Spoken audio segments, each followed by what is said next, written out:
Hey Stampers, I got a video tutorial coming at you again. This is the Stamp Club project from this past month, this past Friday, where I'm going to have a sequence of 3 different videos that are going to show you, they're going to sum up the different types of the curtain fold or the drapery fold. This one here, I'll show you the card. This is the one we're going to do in this video, so we're going to do a half drape or a half curtain fold using the DSP, and we're using the Affectionately Yours DSP pack for this and all the coordinating colors. So we're going to show you how to do this. So for the first video, for the half drape, we are going to use a piece of cardstock that is 4 by 11 and a half. Okay, 4 by 11 and a half. We're going to use our cutters, and we're going to use both sides of our cutters. So let me just see here. There we go. Okay, so what you're going to do when you put your piece of paper into the cutter, you're going to take the top left-hand corner and put it at the 1-inch mark. And you're going to take your, I don't know if you can see this, yes, you can see it on the video. You're going to take your bottom right-hand corner and you're going to mark that at the 1-inch mark on the opposite side of your cutter. Okay, so there's my blade. That's where my blade is going to go down right here.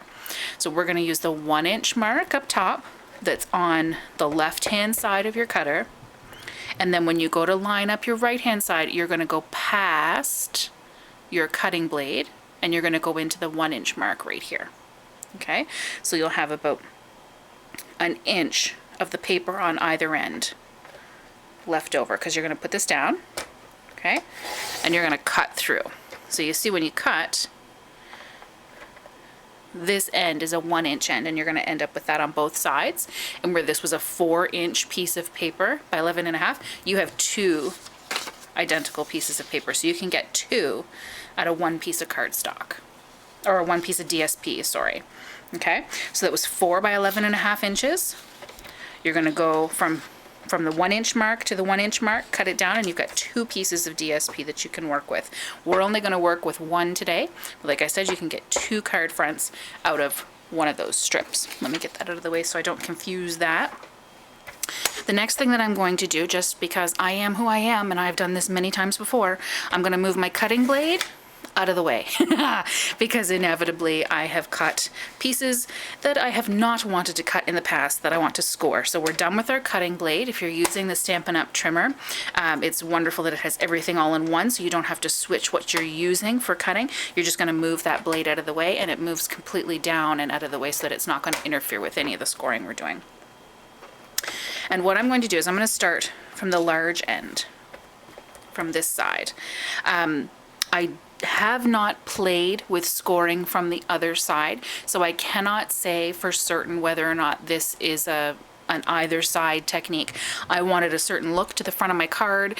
I went through a bunch of tutorials on how to do it, and none of them really fit what I wanted to do, so I made my own measurements. And when I've done this particular card cut and measure, I've done it from the larger side of your DSP. So just to be sure, go from the large side. If I play with it in the future, I can absolutely adjust the comments on the video to let you know if it can adjust from either side. Or if you get a chance to play, then post a comment and let me know on the video what you think. But for right now, we're going to go from the larger edge of our DSP. Okay, we don't want our angled edge, we want our flat edge, so I got to turn that over. So larger end, flat edge on your DSP. Okay, we're going to put that right up to the top, and we are going to start at the 1-inch mark. We're going to score 1 inch, 2.5 inches, and you're going to want to pay attention. There's lots of scoring throughout these videos. You can stop, rewind, watch the videos again, or mark them down on your grid paper as you go, whichever works for you. But I'll repeat them as best I can, and obviously you can start and stop the video if you need to. So we've got a 1-inch score, a 2.5-inch score. We're going to go to 3 1/4. We're going to go to 4 3/4. We're going to go to 5 3/4. We're going to go to 7 1/4. 8, 9 1/2, 10 1/4. 1 inch, 2.5, 3 1/4, 4 3/4, 5 3/4, 7 1/4, 8, 9.5, and 10.25. So you have all kinds of score lines. You can't really see very well on the video. All kinds of score lines there. You can get that tool out of the way, and we're going to fold. Okay, so with your larger end on your left hand side, you're always going to fold this first flap down. Okay, and when you fold your flaps, your bottom pieces are going to zigzag. You're going to have longer against shorter, which gives you that drapery look. Up along the top, that is a straight edge. You want it to remain a straight edge. So when you fold this over, make sure that it's not popping up like this or down a little further. You want that line straight across the top. Okay, so we started it like this. Your left hand side, your first fold is always going to go under, and you can see that's going to give you that first little bit of the drapery. Okay, and then you're just going to zigzag mountain, valley, all the way back across. Okay, just like so.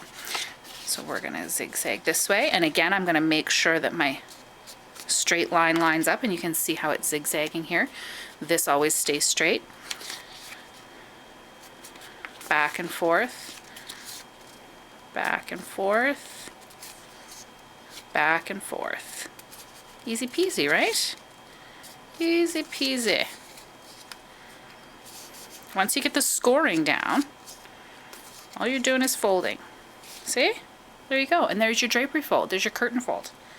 And if you did this and you really weren't sure if you liked it, then you can always just go back and reverse this. Reverse all of your folds once they're burnished. They're a lot easier to do. And you can do it the other way around. Either way. Whichever one works for you. So under, and then back and forth, back and forth, back and forth, back and forth. The best way to get this to adhere, I found, was using Tombow. And to use it, you don't want to go right in the crack. You want it a little bit on the one side of the score line so that it'll hold down that drapery, that fold. Just a little bit there. Little bit there, and you don't need much. Tombow, it can be a messy experience, but you do not need a lot at all. You just want something that's going to hold down those flaps for you. I did a little bit of the Tombow first. I worked with Tombow actually through all of my samples. I did not use sticky strip or tear and tape or anything like that. When I was at club, I used some snail just because it's quicker and easier. Like sometimes when I do that during the videos, and I let the ladies know that other adhesives would be better.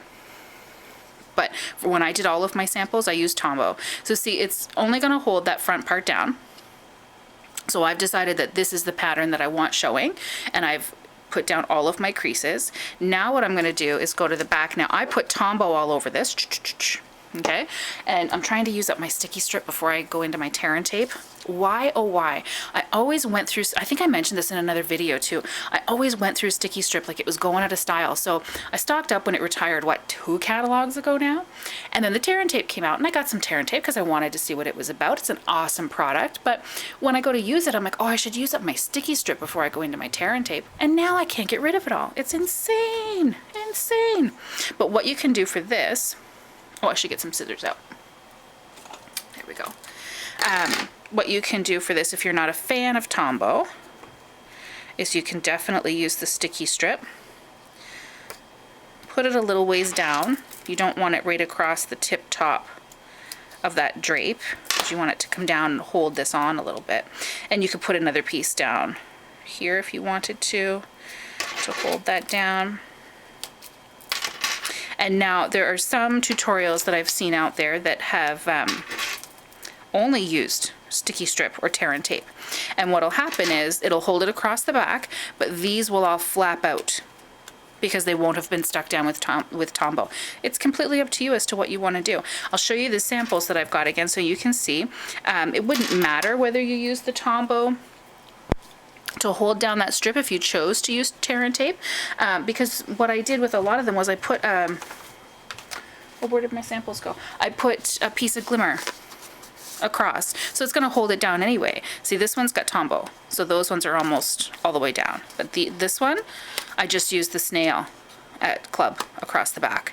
And see, that one flaps a bit more, right? But it's not like it's coming apart because you've got that strip of glimmer paper or another shade of DSP or some cardstock across the front. But that's how you do this. So I've got the sticky strip on the back. I'd peel off the red backing and then adhere that to the card. And all I did was cut some card bases. We did a bunch of card bases instead of full cards at Stamp Club because we were doing so many of them. And I just did the standard 5 1/4 or 4 1/4 by 5 1/2. And then 4 by 5 1/4 just to make some layering. And then we used the Thoughtful Banners stamp set and punch. That way I knew if I took that to club, all of the ladies would be able to make their card any occasion that they wanted to, any under the sun, because there's everything in this stamp set, so that was perfect. But that's how you do the half curtain. So there's going to be another video for a full curtain and another one for a double as well, so stay tuned to the YouTube channel, see if you can find those. But they're going to be done in sequence so that they should be one right after the other if you go right over to the channel and subscribe and all that kind of jazz. So yeah, so that's how you do the half curtain. Play, have fun, go forth and stamp, and stay tuned for the other videos. Happy stamping!